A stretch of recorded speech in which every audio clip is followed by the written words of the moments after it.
Normal couples watch porn.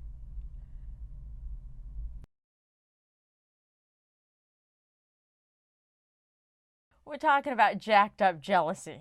It was one of our first times to go camping on free BLM land, right? So this is an experience that we wanted to try out, that I wanted to try out, and Reagan was willing to try out.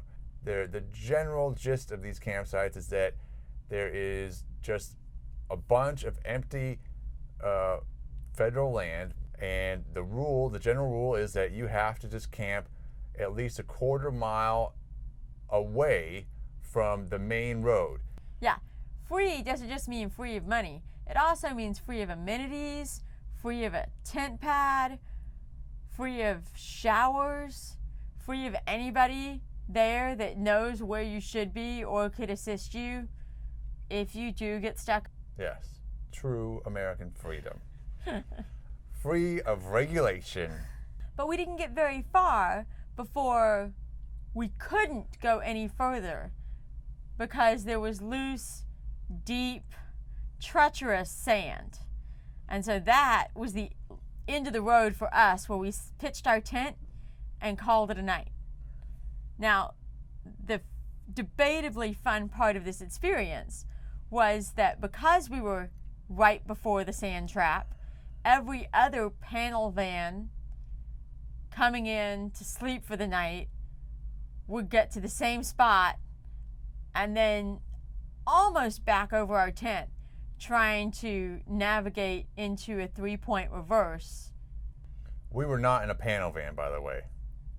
No, we were much classier than that. It's a 2001 Subaru Forester that Jason insisted on lowering and providing a sporty suspension as well as a faux effect of a rust patina, because nothing says love like a rusty old car.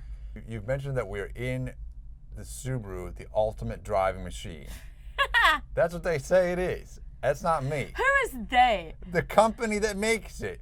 That's their tagline. Oh my God. Actually, that's the tagline for BMW. But, all right, so Subaru. We've got a Subaru. What is the tagline for Subaru? I don't even know. I'm sure there's multiple ones over the marketing years, whatever, but Hold that thought. Let's find out. okay. Love. It's what makes a Subaru a Subaru. We love our Subaru, right? So Reagan did come to love the Subaru specifically on this trip because That is true. it was so awesome.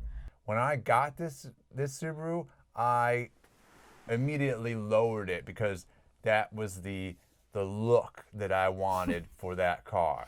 So that it's actually lowered to the point where I have the same amount of clearance that your typical sedan car would have. But It has not on it. standard for a Subaru, and frankly, not normal for Texas. And what is normal for Texas? A 3/4 ton truck. Who buys a Subaru and lowers it, okay? I mean, Some people do. Some people do. well, but that's stupid.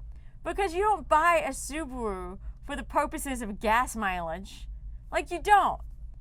If you get a Subaru or if you get anything like that, the idea is that I'm not saying you have to take it off-roading or mudding, but I am saying that it is built on the premise that should you encounter heavy traffic, you can go over the median to get to the frontage road and avoid the gridlock.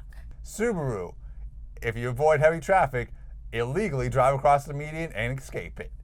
That's their motto, right? No, but it should be. I don't think I'd word it like that. The commercial would be simple. You're driving along in your Forester. As you can see, the cars piling up in front of you and the brake lights coming on. You would not be phased. You wouldn't slow down. You just pull the wheel a little to the right, go right over the median, down to the frontage road, and zoom away. And then the text would read, "Ain't nobody got time for that. Subaru. A car that moves at the speed of life." Yeah, there is a market, I think, for that. It's a pretty good car, I think, the Subaru in general. Lowering the car means that clearing the speed bump is now a Herculean task that must be performed And when she says clear, she means jump. Just jump the speed, but you can't do that anymore. Suddenly, we can hear the engine. It's an aggressive sounding engine coming, right? It growled. We see it's some dude with it's like an older SUV, and it's jacked up. It's got like those big tires and everything on it. And sure enough, this dude, he like speeds up for the sand pit and just goes boom, right through it. And then, so this is where it gets fascinating for me. We can hear him roaring continuously for what sounded like miles into the desert. That's where the sort of like little light went off for me, where I was like, oh my God, there are miles of desert that we could be checking out if we had the appropriate vehicle. All right, so now, because of our experience with realizing that there's opportunity to go to really cool places, we have to lift it up an inch beyond stock height. And we're just gonna see how that goes. So it's a 1-inch lift? 1-inch lift from Okay. stock height. So it's like 5 inches from where we are now.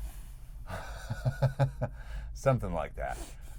Okay, so it can finally be a real SUV then. It can be something else, a different type of beast. A different type of beast. It's already pretty awesome. It's a Pegasus? Maybe it'll be like a Centaur. Okay.